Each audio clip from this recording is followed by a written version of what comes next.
সুতীর্থা, আজকে তো anniversary, first anniversary, একদম স্পেশাল করে সাজতে হবে তো। কেমন লুক চাই বলো আমার কাছ থেকে? আমার একটু নিউড লুক চাই, ঠিক আছে, মানে চুলটা স্ট্রেট চাই, আর আই মেকআপটাও নিউডের ওপরে হবে, নো মেকআপ লুক মতন, ঠিক আছে, একদম লাইটের ওপরে, মানে যাতে তোমাকে তোমার আমার মতন লাগে, সৌন্দর্যটা যাতে বোঝা যায়, আমাকে যেটা আমার মতন লাগে, একদম একদম।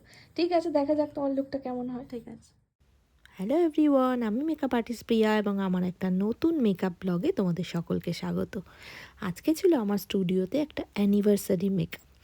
হ্যাঁ, সুতীর্থা এসেছিল ওর ফার্স্ট অ্যানিভার্সারিতে আমার কাছে সাজতে, এবং ওর যে ডিমান্ড ছিল সেটা তো তোমরা শুনেইছো, একেবারে নিউডের উপরে লুক ওর চাই।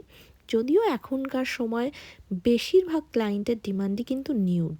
আমি নিজেও পার্সোনালি কিন্তু নিউড মেকআপটাই ভীষণ পছন্দ করি। তো যাই হোক, কেউ যখন নিউড মেকআপ চায় আমি নিজেও বেশ খুশি হই ভেতর থেকে। এবং নিউড মেকআপ করলে কি হয়, তার ভেতরে সৌন্দর্যটা যেমন ফুটে ওঠে, তেমনই তাকে কিন্তু উগ্র দেখতে লাগে না। তো সেই জন্য আমার নিজেরও খুব পছন্দ। তো সেই নিউড মেকআপটাই ওকে করা হয়েছিল, এবং ওর ইচ্ছা মতন ও চেয়েছিল চুলটাকে স্ট্রেট রাখতে। তো আমরা স্ট্রেটনার দিয়ে ওর চুলটাকে স্ট্রেট লুক রেখেছিলাম, একেবারেই ট্র্যাডিশনাল একটা লুক।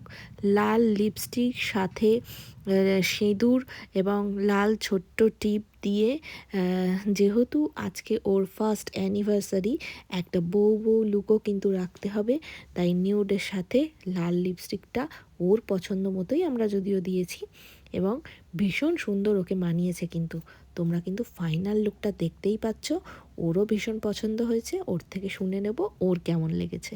সুতীর্থা, তাহলে ফাইনাল লুকটা কেমন লাগলো? আমার খুব ভালো লেগেছে, মানে একদম যেরকম বলেছিলাম নিউডের ওপর রাখতে, দিদি ঠিক সেরকম রেখেছে। হ্যাঁ, আর আমি লাল লিপস্টিকটা তোমার পছন্দ, সেটা বলে দাও। লাল লিপস্টিকটা আমি বলেছি যে লাল লিপস্টিক রাখতে আমার একটু ভালো লাগে, তাই।